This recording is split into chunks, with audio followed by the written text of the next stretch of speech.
Hello, everyone. Thank you for all being here and for the incredibly warm welcome.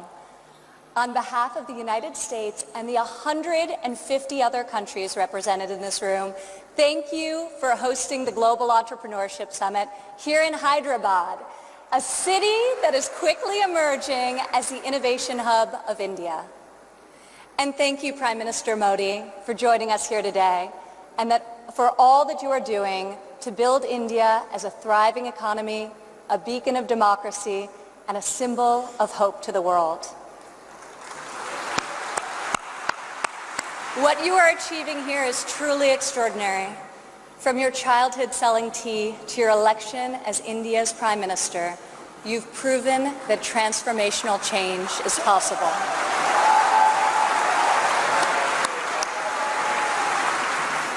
And now you are bringing that promise to hundreds of millions of people across your country. Thank you. To the people of India, I want to congratulate you as you celebrate the 70th anniversary of your independence. You are celebrating it as the world's largest democracies and one of the fastest growing economies on earth.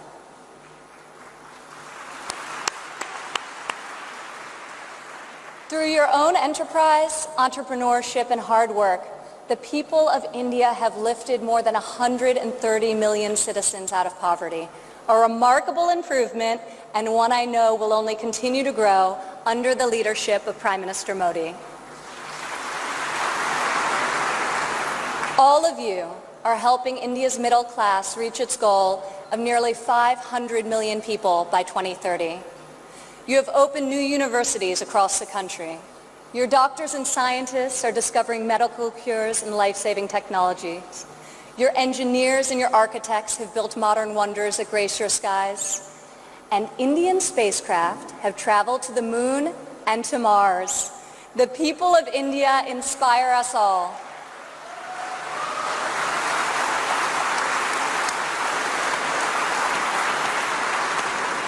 This is the first time India has hosted the Global Entrepreneurship Summit. It is a symbol of the strength and friendship between our two people and the growing economic and security partnership between our two nations. As President Trump said earlier this year, India has a true friend in the White House.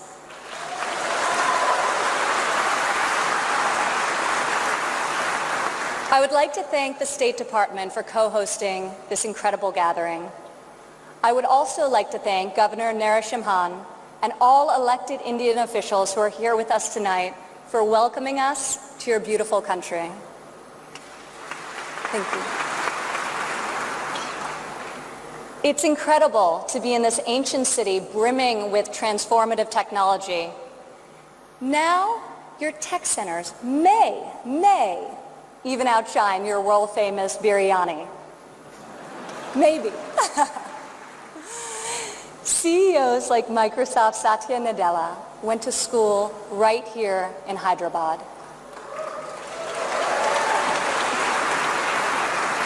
Just a few kilometers away, T-Hub's brand new facility is set to open next year and will become the largest incubator in Asia. In this city of pearls, the greatest treasure is you, the dreamers, the innovators, entrepreneurs, and leaders who never give up, never abandon your aspirations, and always strive for a better tomorrow. Today, we come together to celebrate what is happening here in India, what is happening in the United States and all over the world. Entrepreneurs are revolutionizing our economies and improving our societies. You are rewriting the rules. You have the inspiration and drive to serve our communities through the projects you start and the businesses you build.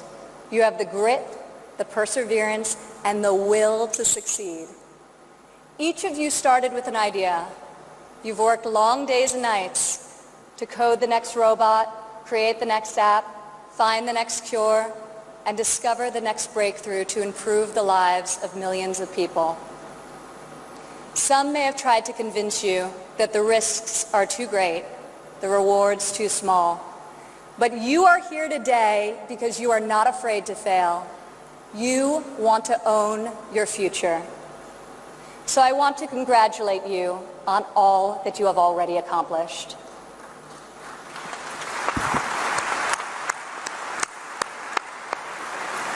And I especially want to congratulate the women entrepreneurs here with us today.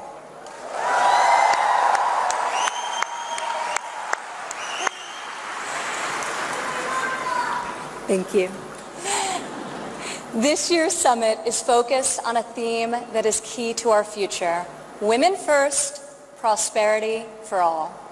I'm proud to say that for the first time ever, women make up the majority of the 1,500 entrepreneurs selected to attend this summit.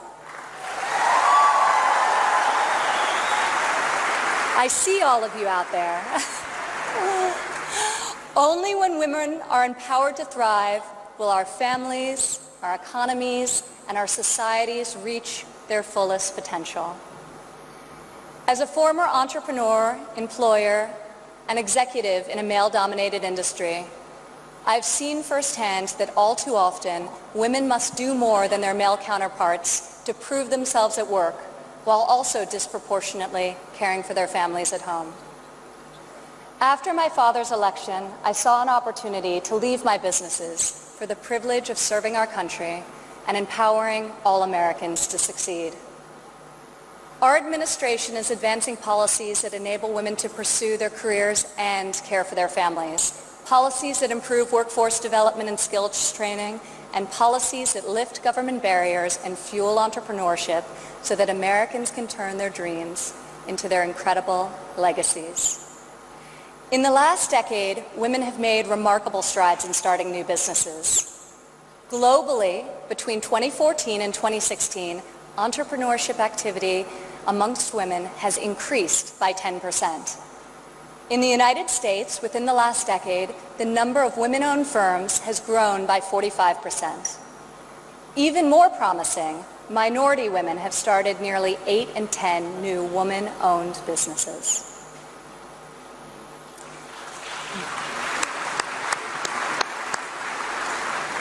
Today, more than 11 million women in the United States own businesses.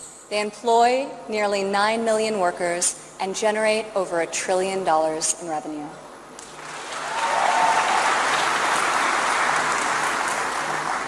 Many women become entrepreneurs and job creators out of necessity. Some weren't given the flexibility they needed at work to care for their families. Others lacked professional sponsors or weren't given a fair shot at a promotion. Instead, women, like the many here today, are charting their own courses and achieving incredible feats. Fueling the growth of women-led businesses isn't simply good for society, it's good for our economy.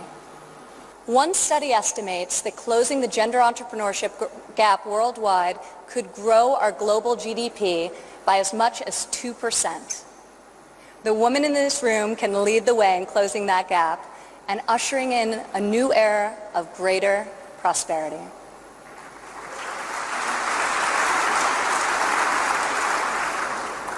Yet despite the soaring rate of female entrepreneurs, women still face steep obstacles to starting, owning, and growing their businesses. We must ensure women entrepreneurs have access to capital, access to networks and mentors, and access to equitable laws. In developing countries, 70% of women-owned small and medium-sized businesses are denied access to capital. The result has been a nearly $300 billion annual credit deficit for women entrepreneurs in the developing world. In the United States, a Harvard Business Review report found that investors ask men questions about their potential for gains, whereas they ask women questions about their potential for loss.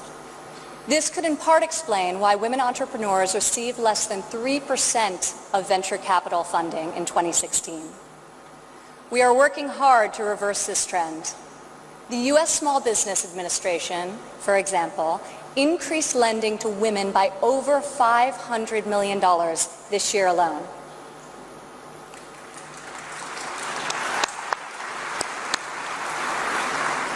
When it comes to networks and mentorship, roughly half of women in the United States say they have difficulty finding a mentor.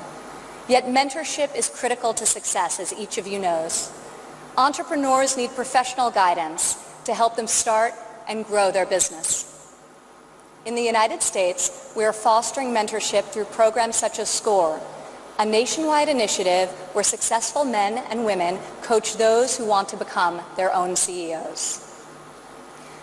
And when it comes to equitable laws, while many developed and developing countries have made tremendous strides, there is still much work to be done. In some countries, women are not allowed to own property, travel freely, or work without the consent of their husbands. In even more countries, the cultural and family pressure is so great that women do not feel the freedom to work outside of the home. Our administration is striving to promote greater opportunity for women around the world, both through our domestic reforms and our international initiatives. This summer at the G20 conference, the United States was a founding member of a bold new initiative with the World Bank, the Women Entrepreneur Finance Initiative, also known as WEFI.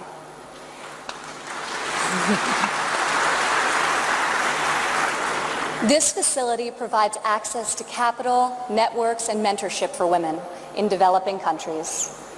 WEFI is the first facility to support women entrepreneurs at this scale, and we anticipate it will be able to leverage in excess of $1 billion in public and private financing. This facility also seeks to address the legal and regulatory barriers that limit opportunities for women entrepreneurs. In the last decade, USAID has promoted women's entrepreneurship through a number of programs, including providing microfinance loans to women in Afghanistan and bringing internet access to women in Nigeria and Kenya. USAID Administrator Mark Green is here with us today. Where are you, Mark? Thank you, Mark. I want to thank Mark and the entire U.S. delegation for their tireless work to improve the lives of millions, both domestically and abroad.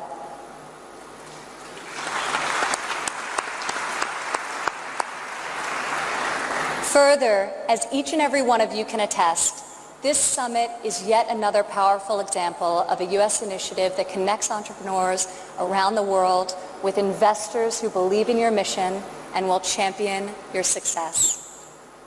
I want to thank the U.S. business leaders who have traveled all the way to Hyderabad for this inspiring event. I also want to congratulate the more than 350 American entrepreneurs who were selected to be with us here today to represent America's brightest talent.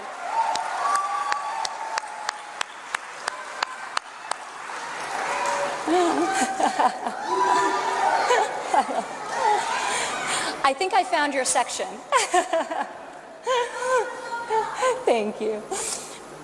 At home, our administration is committed to empowering women entrepreneurs through domestic reforms.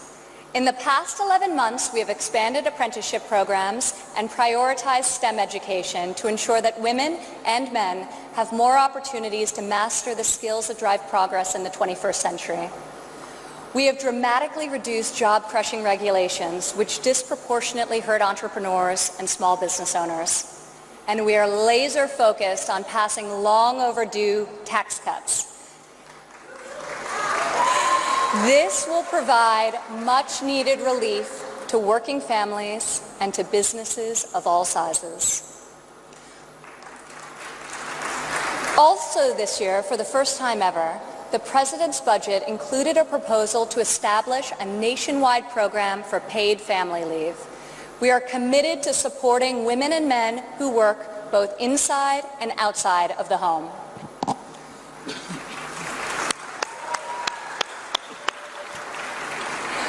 When women work, it creates a unique multiplier effect. Women are more likely than men to hire other women, to give them access to capital, mentorship, and networks. Women are also more likely to reinvest their income back into their families and their communities. Here in India, I want to applaud Prime Minister Modi for his firm belief that the progress of humanity is incomplete without the empowerment of women.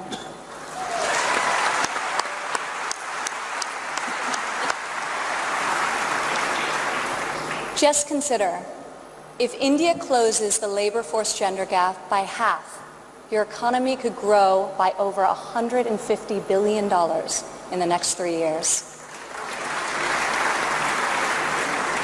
As we kick off this 3-day summit, I encourage everyone here to come together, learn from each other, and find new ways to lift barriers in our society so that women are free to innovate, empowered to succeed, and able to leave our children a brighter future.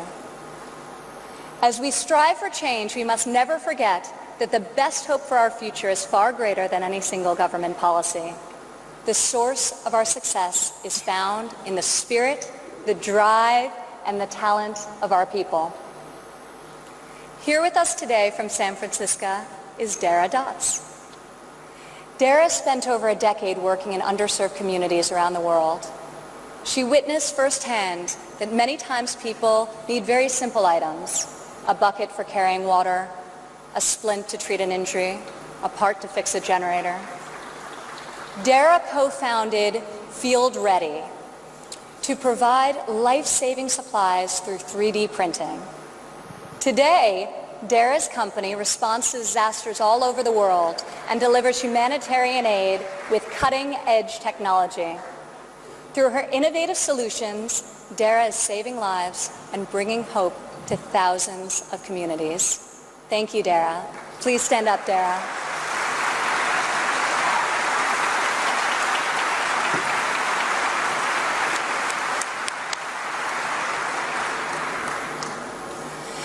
Rajlakshmi Bhartakar joins us from Bangalore, India. When her son began having seizures at a young age, she decided to create her own solution to better monitor his health. Stand up.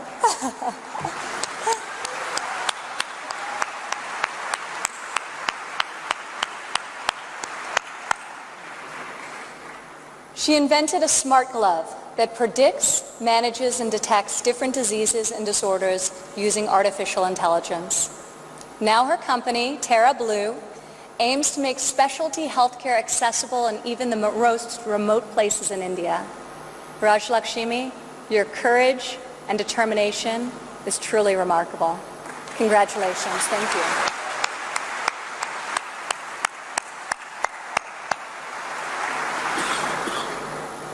Also here with us today is Rayan Karmalova from Azerbaijan. Rayan, please stand up.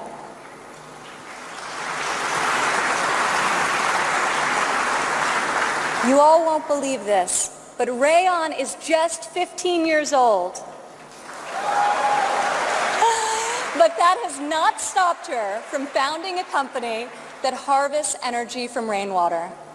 Rayan has a powerful motto: light up one house at a time. Rayan, each home you light up is illuminating the world. We are inspired by your brilliance and your hard work. Thank you.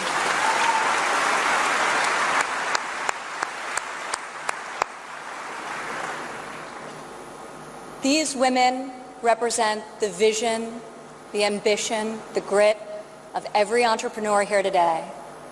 You are saving lives, creating jobs, and bringing hope to our communities. You are transforming our societies one business and one customer at a time. You prove to the world that we have the power to rise above the challenges of our day and to pioneer new pathways forward and to leave our mark on this moment in history. Just think about how much better the world would be if all of us, men and women, are empowered to dream big, aim high, and work together towards a more just and prosperous future. A future where mothers and fathers can work hard to build a better life for their families, where boys and girls can go to school, discover their talents, and pursue their ambitions, and where people of all nations can live and work together in dignity and in peace. This is the future we can, will, and must build together. And this is the promise of the visionaries gathered in this room today. Thank you.